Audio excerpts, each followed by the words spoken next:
Hello बच्चों, कैसे हो आप सभी। मैं विकास शर्मा एक बार फिर से आप सभी का स्वागत करता हूं आपके अपने यूट्यूब चैनल वीएस उपाध्याय पर। अपने +2 की फिजिक्स पढ़ रहे थे और इसके अंदर अपने अब तक आवेश और आवेश के प्रकार पढ़ चुके हैं। आज अपने आवेशन की जो विधियां है, आवेशन की विधियां, इन आवेशन की विधियों को देखने वाले हैं। ठीक है, और इसके अंदर जो सबसे पहली विधि आपकी बुक में दे रखी है वो है घर्षण द्वारा आवेशन। जो सबसे पहली विधि है वो कौन सी है? वो है घर्षण द्वारा आवेशन। तो देखिए इसमें क्या होता है घर्षण द्वारा आवेशन में। घर्षण द्वारा आवेशन में अपने क्या करते हैं, किसी जैसे कंघा हो गया, कंघे को लेते हैं और अपने बालों में क्या करते हैं, घुमाते हैं। जैसे ही अपने कंघे को बालों में घुमाते हैं तो वो कंघा क्या करता है, जो छोटे छोटे कागज के टुकड़े हो गए या जो धूल के कण है, उन धूल के कणों को अपनी ओर क्या कर लेता है, आकर्षित कर लेता है। तो ये जो आवेशन की विधि है, ये कौन सी विधि है? घर्षण की विधि है, यानी घर्षण द्वारा वस्तुओं का आवेशन। इसके अंदर क्या होता है, एक वस्तु इलेक्ट्रॉन त्याग देती है और दूसरी वस्तु जो इलेक्ट्रॉन ग्रहण कर लेती है। ठीक है, देखो इसके अंदर क्या होता है, एक टेबल बनती है जिसके 2 कॉलम बना लेते हैं। एक कॉलम फर्स्ट हो जाता है और एक कॉलम जो है वो सेकंड हो जाता है। ठीक है, इसके अंदर अपने जिन पर धनात्मक आएगा उन्हें लिखते हैं और इसके अंदर जिनमें ऋणात्मक आएगा उसे लेते हैं। ठीक है, और इस टेबल से मान करके चलो 1 नंबर का क्वेश्चन जो है वो आपके एग्जाम में पूछा जा सकता है। टेबल के अंदर सबसे पहले जो अपने देखते हैं वो देखते हैं कांच की छड़ को। कांच की छड़ को अपने रेशम के कपड़े से रगड़ते हैं, रेशम का कपड़ा। तो कांच की छड़ को जब रेशम के कपड़े से आप रगड़ोगे तो कांच की छड़ जो है उस पर प्लस आएगा और जो रेशम का कपड़ा है उस पर माइनस का आवेश आ जाता है। दूसरा आपके जो दे रखा है वो है बिल्ली की खाल। बिल्ली की खाल, बिल्ली की खाल को अगर आप लोग प्लास्टिक से रगड़ो या फिर एबोनाइट से रगड़ो तो बिल्ली की खाल पर पॉजिटिव आता है और इन दोनों पर जो है वो नेगेटिव आता है। तीसरा ऊनी कपड़ा, अगर ऊनी कपड़े को आप लोग क्या करो, इन्हीं से रगड़ दो, एबोनाइट से, एम्बर से या रबड़ से या फिर प्लास्टिक से, तो इस पर प्लस आएगा और इन सब पर क्या आ जाएगा, इन सब पर माइनस आ जाएगा। ठीक है, तो ये टेबल आप लोगों को याद रखनी है। आपके एग्जाम में यहाँ से 1 नंबर का प्रश्न जो है वो पूछा जा सकता है। देखो 1 नंबर का जो प्रश्न आएगा उसमें कुछ इस प्रकार से आपसे पूछा जा सकता है कि जो इस प्रकार से पूछा जा सकता है कि जो कांच की छड़ है इसे अगर रेशम के कपड़े से रगड़ा जाए तो बताइए दोनों में से प्लस किस पर आएगा और माइनस किस पर आएगा। तो जो कांच की छड़ है उस पर प्लस आएगा और रेशम के कपड़े पर माइनस आएगा। आपसे पूछ सकता है बिल्ली की खाल को एबोनाइट से रगड़ा जाता है तो बताइए प्लस किस पर आएगा, माइनस किस पर आएगा। तो बिल्ली की खाल पर पॉजिटिव और एबोनाइट पर नेगेटिव। आपको बिल्कुल इसी क्रम में ये ध्यान रखने की कांच की छड़ को रेशम से और इनको इन दोनों से और इसे इन तीनों से रगड़ना है। इसको ऊपर नीचे नहीं करना है, जैसे ऊनी कपड़े को इससे रगड़ा या इनको इससे रगड़ा। वजह ये होती है कि ये एक टेबल जो है ना, एक अधूरी टेबल दे रखी है। रियल में ये काफ़ी लंबी चौड़ी टेबल होती है जिसके अंदर बहुत सारे जो वस्तुएं हैं उनके नाम दिए हुए हैं और उनको आपस में रगड़ करके बताया गया है कि किसको किससे रगड़ा जाए तो प्लस आएगा और किस पर माइनस आएगा। इसे इस क्रम में व्यवस्थित किया गया है कि जो ऊपर आता है, जो ऊपर होता है वो तो प्लस होता है और उसके बाद जो आता है माइनस होता है। जैसे मैं 1 को रगड़ूँ, किससे रगड़ूँ, 2 से रगड़ूँ, तो यदि मैं 1 को 2 से रगड़ता हूँ तो 1 पर प्लस आएगा और 2 पर माइनस आएगा। यदि मैं 2 को 3 से रगड़ूँ तो 2 पर प्लस आएगा और 3 पर माइनस आएगा। 3 को 4 से रगड़ूँ तो 4 पर प्लस आएगा, इस पर 3 पर प्लस आएगा और 4 पर माइनस आएगा। यदि 1 को 4 से रगड़ूँ, 1 को किससे रगड़ूँ, 4 से रगड़ूँ तो 1 पर प्लस आएगा और 4 पर क्या आएगा, माइनस आएगा। तो ये इस प्रकार की रियल टेबल होती है। उसका कुछ एक पार्ट आपकी बुक में दे रखा है और इसी में से आपके सिलेबस में यही पार्ट, तो इसी में से एक क्वेश्चन आपके बन सकता है। तो आपको इसी क्रम में याद रखनी है कि कांच की छड़ को रेशम से और इसको इससे और इसे इन चारों से रगड़ेंगे तो इस साइड वालों पर प्लस आएगा और इस साइड जो है उन पर माइनस आएगा। तो ये आवेशन की पहली विधि है, घर्षण द्वारा आवेशन। दूसरी जो विधि है वो है चालन या स्पर्श के द्वारा आवेशन।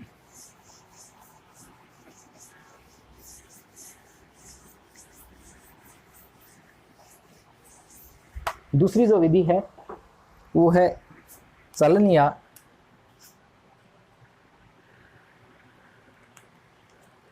दूसरी विधि है चालन या स्पर्श द्वारा आवेशन। ठीक है, इसके अंदर क्या करते हैं, इसके अंदर एक उदासीन वस्तु होती है और दूसरी आवेशित होती है। जो उदासीन वस्तु है उसे अपने क्या करते हैं, उदासीन वस्तु को आवेशित वस्तु के संपर्क में लेकर के आते हैं। जैसे ही संपर्क में लेकर के आओगे तो दोनों वस्तुओं पर समान आवेश जो है वो चला जाता है। जैसे ये एक आपके पास में कोई चालक है, ये इसके कुचालक स्टैंड लगा हुआ इस जगह। ठीक है, ये मान लेते हैं ए है और किस प्रकार का है, ये अनावेशित है। ठीक है, और यहाँ आपके पास में बी है, बी है ये, और इस पर मान लिया किस प्रकार का चार्ज है, पॉजिटिव चार्ज है। ठीक है, इसे अपने किस प्रकार का चार्ज दे रखा है, पॉजिटिव चार्ज दे रखा है, यानी धनात्मक आवेश अपने इसमें दे रखा है। ठीक है, ये मान लेते हैं किस प्रकार का है, आवेशित है। जब किसी चालक को आवेश देते हैं तो आवेश जो इसके पृष्ठ पर एक समान रूप से वितरित हो जाता है। ये मान लेते हैं अपना चित्र फर्स्ट है। अब जैसे ही आप दोनों को संपर्क में लेकर के आओगे, यानी आपने क्या किया, जो आवेशित है और जो अनावेशित है इसे आपने क्या किया, एक दूसरे के संपर्क में ले आए। जैसे ही आप इसे संपर्क में लेकर के आओगे तो इससे क्या होगा, जैसे ही आप इसे संपर्क में लेकर के आओगे तो जो अनावेशित है उस पर भी किस प्रकार का आवेश आ जाएगा, प्लस आवेश आ जाएगा। यानी आवेशन की इस विधि में समान प्रकार का जो है वो आवेश दूसरे चालक पर आता है। तो इस प्रकार से दोनों पर समान प्रकृति का आवेश जो है वो एकत्रित हो जाएगा। तो आपको ये ध्यान रखना है कि आवेशन की इस विधि में किस प्रकार का आवेश आता है, आवेशन की इस विधि में समान प्रकार का आवेश जो है वो दोनों गोलों पर आ जाता है। अब ये ए है और ये बी है। अब यदि दोनों को अलग कर दें तो अपने पास में दो गोले बन जाएंगे जिन पर समान प्रकार का आवेश होगा। ये ए, अब इस पर किस प्रकार का आवेश है, धनावेश है, यानी आवेशन की इस विधि में समान प्रकार का आवेश जो उस गोले पर आ जाता है। और ये अपना दूसरा गोला बी है, किस प्रकार का आवेश है, इस पर समान प्रकार का आवेश है।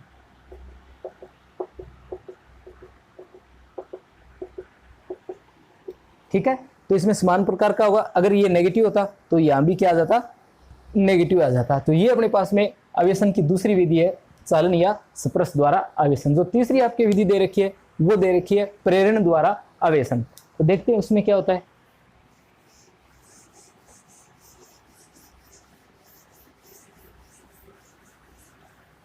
चालन की जो अन्य विधि आपके दे रखी है वो है प्रेरण द्वारा आवेशन। तीसरी विधि दे रखी है प्रेरण द्वारा आवेशन।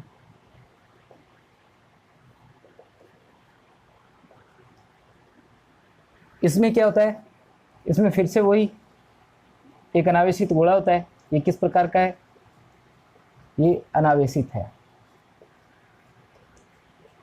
ये इसके कुचालक स्टैंड हो गया। ठीक है, और इसके पास में अपने क्या करते हैं,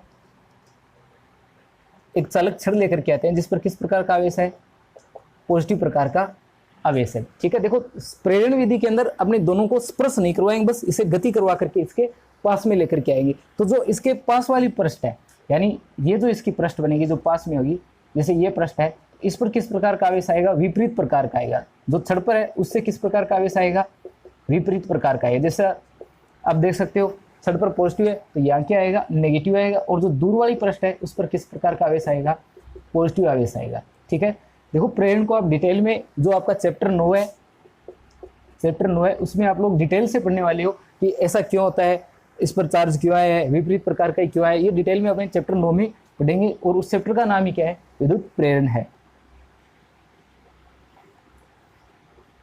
इस प्रकार से क्या है, इस पर प्लस और माइनस चार्ज आ जाता है। अब अपने क्या कर देंगे, इसे भू संपर्कित कर देंगे, इसे भू संपर्कित या पृथ्वी से जोड़ देंगे, जिससे ये प्लस क्या होगा, ये जो प्लस है इसकी वजह से निरस्त हो जाएगा। क्यों हो जाएगा? क्योंकि यहाँ से जो इलेक्ट्रॉन है वो इलेक्ट्रॉन आकर के इसे क्या कर देंगे, निरस्त कर देंगे। ठीक है, तो आवेशन की इस विधि में ये प्लस क्या हो जाएगा, यहाँ से निरस्त हो जाएगा। अब आपके पास में जो डायग्राम बचेगा वो कुछ इस प्रकार से बचेगा।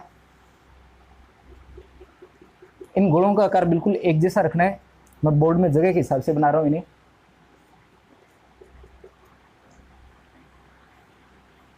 तो इस प्रकार से इस पर क्या आ जाएगा, आवेश आ जाएगा। ठीक है, इस छड़ को अभी भी यही रखना है आपको। देखो यदि आप लोग इस छड़ को यहाँ से हटा देते तो ये जो चार्ज है ये भी क्या हो जाता है, यहाँ से निरस्त हो जाता, क्योंकि ये भी पृथ्वी की वजह से निरस्त हो जाता। पृथ्वी जो है अपने जो 3 नंबर चैप्टर उसके अंदर पढ़ेंगे, पृथ्वी इलेक्ट्रॉन दे भी सकती है और जरूरत पड़ने पर इलेक्ट्रॉन ले भी सकती है। जैसे यहाँ पर इलेक्ट्रॉन दे करके ये धनावेशित क्यों था, क्योंकि इसने इलेक्ट्रॉन त्याग रखे थे तो इलेक्ट्रॉन दे दिया, जिससे ये फिर से क्या हो गया, उदासीन हो गया। इसी प्रकार ये ऋणावेश है, यदि आप इसे हटा करके पृथ्वी से जोड़ते तो ये जो फालतू के इलेक्ट्रॉन है ये कहाँ चले जाते, पृथ्वी में चले जाते और ये फिर से क्या हो जाता, निरावेशित हो जाता। जो लास्ट वाला चित्र है उसके अंदर आपको इस प्रकार से इसे बनाना है। ठीक है, अब ना तो वो छड़ रखनी है यहाँ पर और ना इसे भूत संपर्कित रखना है, और वस्तु क्या हो जाती है, अपनी आवेशित हो जाती है। ये जो अपने ए वस्तु है ये इस जगह जाकर के क्या हो गई, आवेशित होगी। अब ये किस प्रकार की है, आवेशित वस्तु है। देखो प्रेरण की जो विधि है इसमें अपने पॉजिटिव छड़ लेकर के आए थे और इस पर जो चार्ज है वो किस प्रकार का है, नेगेटिव है। यानी आवेशन की इस विधि में विपरीत प्रकार का आवेश जो है वो यहाँ पर आता है। तो आवेशन की 3 विधियां होगी, घर्षण और दूसरी चालन, तीसरी प्रेरण। घर्षण के अंदर आपको वो टेबल याद रखनी है।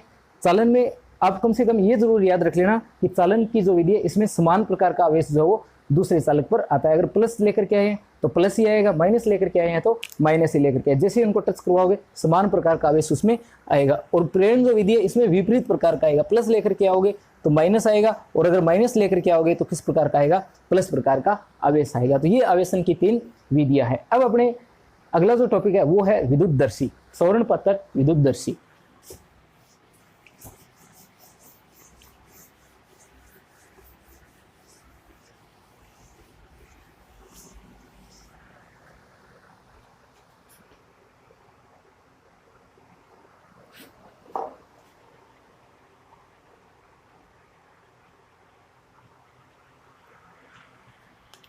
तो अपना अब जो टॉपिक है वो है सौरण पत्थर विद्युत दर्शी। ठीक है, इसे एग्जाम में वैसे तो कभी नहीं पूछा गया है, अगर आया हो शायद एक आधी बार कभी आया भी हो सकता है, पर जहाँ तक मुझे याद है ये कभी भी एग्जाम में नहीं पूछा गया, इतना इंपॉर्टेंट नहीं रहता है। फिर भी इसका डायग्राम जरूर याद रख लेना। अब देखो ये काम में क्या आता है, ये आवेशन का एक तो समसूचन करता है,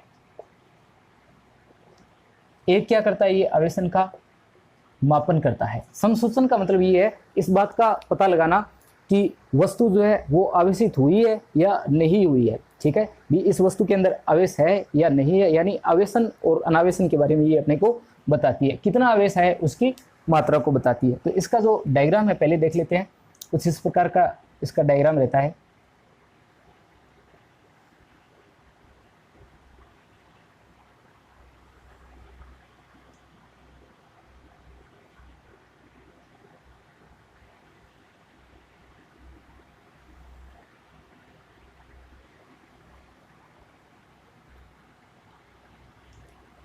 मेरे YouTube चैनल पर इस सौरण पत्र विद्युतदर्शी को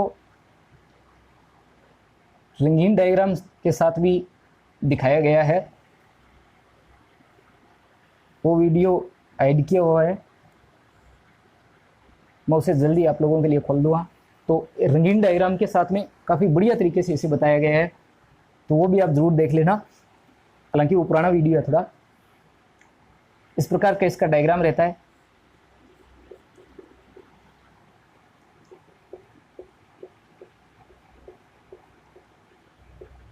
ये अपने पास में क्या है, सौरण पत्थर विद्युतदर्शी है।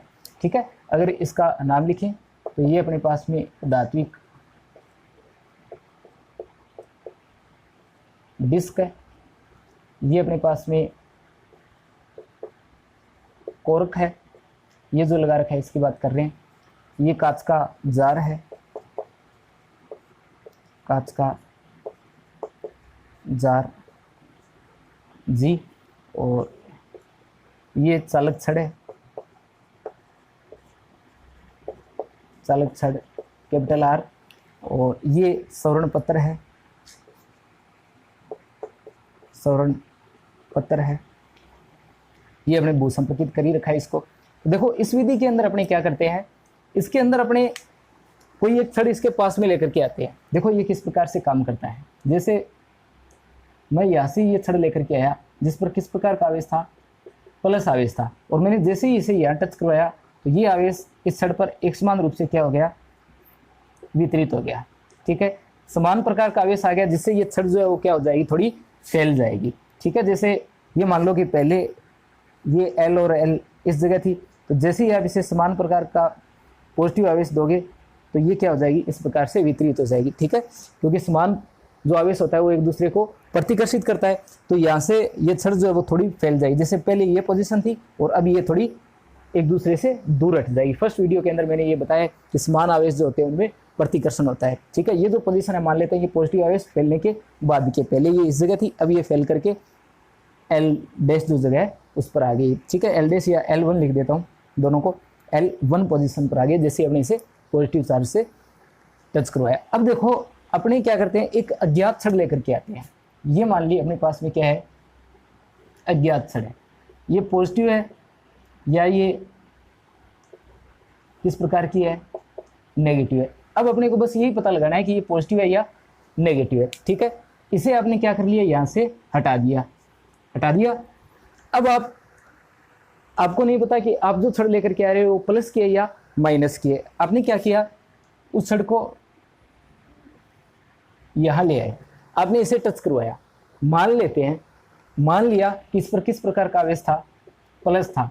अपने को पता नहीं है, बस अपने मान रहे हैं प्लस आवेश है, तो प्लस आवेश होगा तो क्या होगा, तो प्लस आवेश होने से यहाँ पर धनावेश की मात्रा क्या हो जाएगी, बढ़ जाएगी। धनावेश की मात्रा बढ़ जाएगी तो जो ये पोजीशन अपने बना रखी है L1 और L1 वाली, ये क्या हो जाएगी, और ज़्यादा फैल जाएगी। क्यों, धनावेश जो है समान प्रकार का आवेश है, समान प्रकार के आवेश की मात्रा बढ़ गई जिससे इनके बीच में प्रतिकर्षण बढ़ेगा और ये थोड़ी और ज़्यादा क्या हो जाएगी, फैल जाएगी। इससे अपने को पता लग गया कि ये जो छड़ है ना ये उसी प्रकार की है जिस प्रकार की पहले वाली छड़ थी। जैसे पहले वाली पॉजिटिव थी, अब जो छड़ लेकर के आए हैं अपने को नहीं पता पॉजिटिव है या नेगेटिव है। अगर वो छड़ पॉजिटिव है, अगर वो छड़ कैसी है, पॉजिटिव है, तो यहाँ पॉजिटिव की मात्रा बढ़ेगी जिससे इनके बीच में प्रतिकर्षण बढ़ेगा और पत्तियां क्या हो जाएगी, फैल जाएगी। ठीक है, और अगर ये छड़ किस प्रकार की होती, अगर ये नेगेटिव होती तो यहाँ से कुछ एक धनावेश चार्ज को ये क्या कर देती, निरस्त कर देती, जिससे जो आवेश जो समान प्रकार का था उसकी मात्रा क्या होगी, कम होगी। अगर उसकी मात्रा कम हो जाती है तो ये फैलाव भी क्या हो जाएगा, इसका कम हो जाएगा।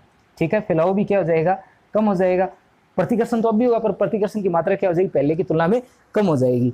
तो इससे आपको पता चल जाएगा कि अब जो छड़ लेकर के आ रहे हो ये पहले की तुलना में क्या है, विपरीत है। समझ में आई पूरी बात। देखो बिल्कुल शुरुआत में आपको क्या करना है, उपकरण के पास में पॉजिटिव लेकर के आना है। ठीक है, पॉजिटिव ले आए जिससे प्लस इस पर आवेश वितरित हो जाए। अब आप अज्ञात छड़ लेकर के आ रहे हो, अगर अज्ञात छड़ में समान प्रकार का आवेश है यानी पॉजिटिव हुई तो ये पत्तियां फैल जाएगी। आपको ये सब कुछ नहीं लिखना है, बस आपको इतना ध्यान रखना है कि अगर आप जो छड़ लेकर के आ रहे हो अगर ये समान प्रकार की है, समान प्रकार की है तो प्रतिकर्षण क्या हो जाएगा, बढ़ जाएगा, और प्रतिकर्षण बढ़ेगा तो ये क्या हो जाएगी, फैल जाएगी। अगर असमान प्रकार का है, असमान से मतलब अपना विपरीत प्रकृति है, विपरीत प्रकृति, विपरीत लिखना असमान तो ये भी होता है 1 4 1 5 1 6, ये असमान होता है, पर विपरीत का मतलब ये हो गया एक प्लस है तो दूसरा माइनस है। अगर विपरीत प्रकार का है तो प्रतिकर्षण क्या हो जाएगा, कम हो जाएगा। देखो विपरीत प्रकार के आवेश जो होते हैं उनमें आकर्षण होता है। मैं ये नहीं बता रहा कि आकर्षण होगा या प्रतिकर्षण होगा, मैं ये बता रहा हूँ पहले की तुलना में प्रतिकर्षण क्या होगा, कम होगा। ठीक है, पहले की तुलना में प्रतिकर्षण क्या होगा, कम होगा, और ये फैलने की बजाय क्या हो जाएगी, सिकुड़ जाएगी।